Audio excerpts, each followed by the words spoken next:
L'équipe de France est de gagner et elle sera pas en finale. Alors, moi, c'est pas comme tous les matins depuis le début de la Coupe du Monde.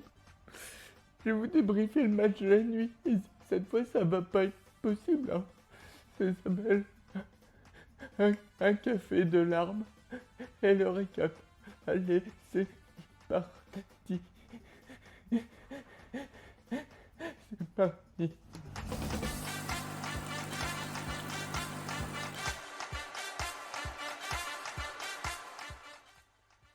Bon vous avez vu le match, hein, je pense, comme tout le monde. Mais qu'est-ce qui s'est passé? Voilà. Bon c'est fini pour la France, pas de troisième étoile, pas de finale. L'équipe de France s'est cassé les dents, s'est fait mater par les Espagnols. Et le pire, c'est qu'on n'a pas vraiment de regrets sur ce match parce que l'Espagne a dominé son sujet, a dominé le match et a dominé les Bleus. 2-0, il n'y a pas scandale, il n'y a pas de vol. Alors il y a eu penalty après à peine 20 minutes de jeu, un 22e. C'est Digne qui gère mal son. Après une tête, il voit pas Yamal dans son dos, il le fauche, penalty transféré par Oyarzabal.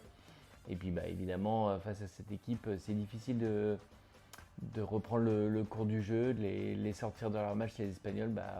On l'avait dit avant la rencontre que ce serait un match où une équipe devrait imposer à l'autre sa supériorité. Mais il faut être honnête, c'est l'Espagne qui a imposé largement sa supériorité aux Français. On avait vu une équipe sensationnelle, brillante et offensivement, et l'équipe de France avait marqué des buts à chaque match, et puis là elle n'a pas réussi à trouver le chemin défilé, elle s'est créé très peu de situations, et l'Espagne s'impose logiquement, puisqu'à l'heure de jeu c'est Perrault qui double la mise pour les Espagnols, et donc ce sera l'Espagne en finale. Pour la France, c'est rendez-vous samedi à 23h à Miami pour la petite finale face aux battus. Ce sera le match des larmes face aux battus entre l'Argentine et l'Angleterre, et le match a lieu ce soir. Le joueur de la nuit, pour moi, il y en a 3 côté français, 3 déceptions. La première, c'est William Saliba, parce que le défenseur central, on le savait, il était touché au dos depuis la finale de la Ligue des Champions avec Arsenal contre le PSG, et sa tenue, il a été ménagé pendant certains entraînements, il a été ménagé face à la Norvège en phase de poule, et il pensait qu'il allait pouvoir tenir sa place, sauf qu'à la 29e minute, alors l'Espagne menait déjà au score, mais il a dû laisser sa place, remplacé par Lacroix. Donc là, on a senti que ça tournait pas bien pour les Bleus. Le deuxième joueur qui a été un peu en dessous, enfin en difficulté, c'est Adrien Rabiot.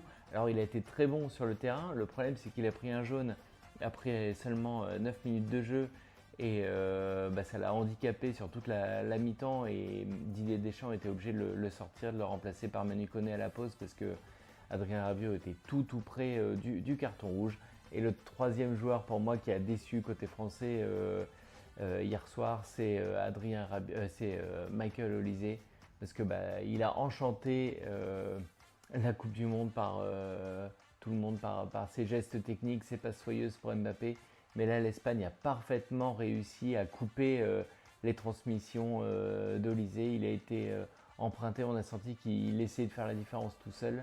Et voilà, un match difficile pour Olise, qui d'ailleurs a été remplacé pour les 20 dernières minutes par Ryan Cherki, mais qui n'a rien changé non plus. La France n'a pas marqué et la France est éliminée.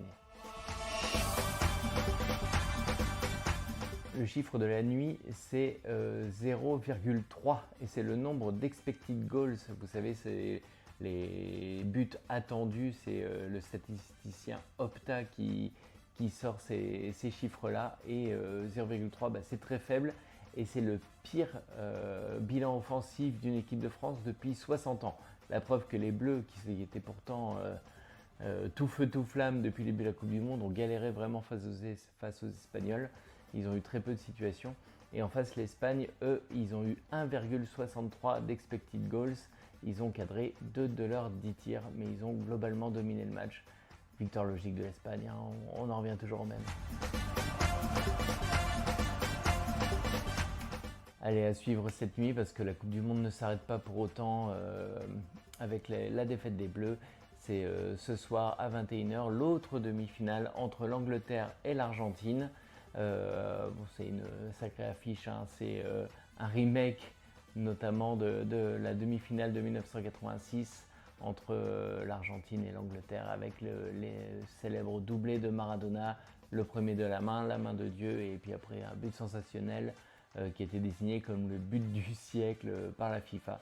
Bon, Maradona ne sera pas là, mais il y a son digne successeur, il y a Messi qui fera face à Harry Kane. L'opposition promet. On se souvient aussi qu'à la Coupe du Monde 98, il y avait eu en huitième de finale un certain Argentine-Angleterre, et l'Argentine était passée, et un certain David Beckham avait récolté un carton rouge et avait subi beaucoup de critiques après ce geste. Moi, en tout cas, je vais essayer de sécher mes larmes, mais je serai là pour vous débriefer tout ça avec un café et les recaps. Allez, soyez au rendez-vous, hein, malgré tout.